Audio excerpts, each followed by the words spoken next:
ప్రజా సంక్షేమమే లక్ష్యంగా సర్కార్ బడ్జెట్ ప్రవేశపెడుతుందన్నారు ఆర్థిక మంత్రి ఈటెల రాజేందర్. కుల వృత్తులను ప్రభుత్వం ఆదుకుంటుందన్నారు మంత్రి. ఇరిగేషన్ కోసం బడ్జెట్లో ప్రత్యేకంగా నిధులు కేటాయిస్తున్నట్లు తెలిపారు.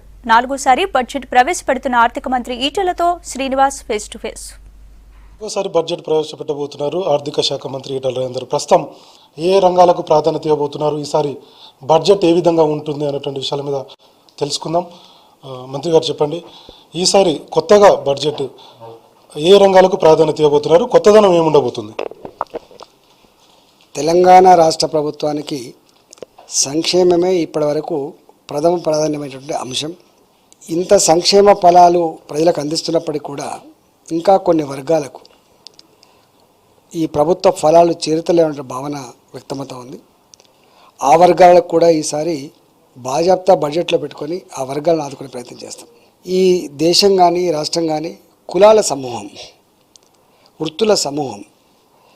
ఈ వృత్తులు ఏవైతే కొన్ని అంతరించిపోయినాయో, కొన్ని వృత్తులు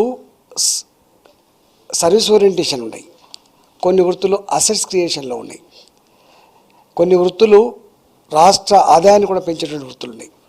అలాంటి వృత్తులని ఐడెంటిఫై చేసుకొని సర్వీస్ ఓరియంటెడ్ వృత్తులకి ఆర్థికపరమైనటువంటి సపోర్టు, వృత్తులు కొంత సంపద పెంచేటువంటి వృత్తులు ఏవైతే ఉన్నాయో వాటికి మంచి పెద్ద ఎత్తున సపోర్ట్ చేసి వాళ్ళ నైపుణ్యాన్ని పైకి తీసుకొచ్చి ఆ నైపుణ్యంతో రాష్ట్రం కూడా ఎదిగేటట్టు చేసుకోవడం రెండోది.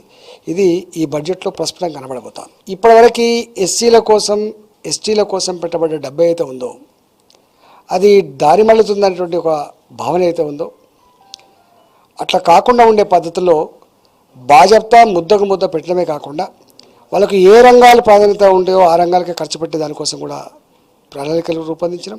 ఈసారి బడ్జెట్లో ప్లాన్ నాన్ ప్లాన్ ఉండదు, కేంద్ర ప్రభుత్వం కొన్ని గైడ్లైన్స్ ఇచ్చింది, ఎట్లుండబోతుంది?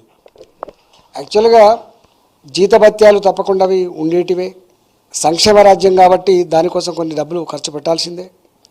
ఏ డబ్బు అయితే మిగిలిందో ఆ డబ్బు తప్పకుండా రేపు ప్రజల ఆర్థిక స్తోమతని పెంచే దిశగా వాళ్ళ కాళ్ళ మీద వాళ్ళు నిలబడి బతికేటువంటి స్థితిలోకి ఇవి తేవడానికి అనేక మార్గాలు ఉన్నాయి.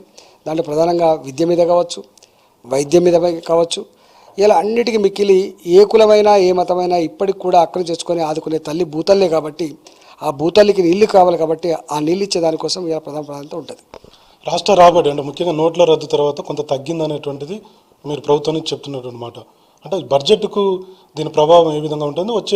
రానున్నటువంటి రోజుల్లో కూడా ఏమైనా సమస్య వచ్చేటువంటి అవకాశం ఉందా? డిమానిటైజేషన్ తర్వాత, నోట్ల రద్దు తర్వాత వాస్తవంగా ఆదాయం తగ్గుతుందని ఎక్స్పెక్ట్ చేసినాం. రెండు రంగాల్లో తగ్గింది కూడా. ఒకటి మోటార్ వెహికల్స్ ట్యాక్స్ విషయంలో కొంత తగ్గింది, స్టాంప్స్ అండ్ రిజిస్ట్రేషన్ భూముల అమ్మకాల విషయంలో కొంత రియల్ ఎస్టేట్ విషయంలో తగ్గింది.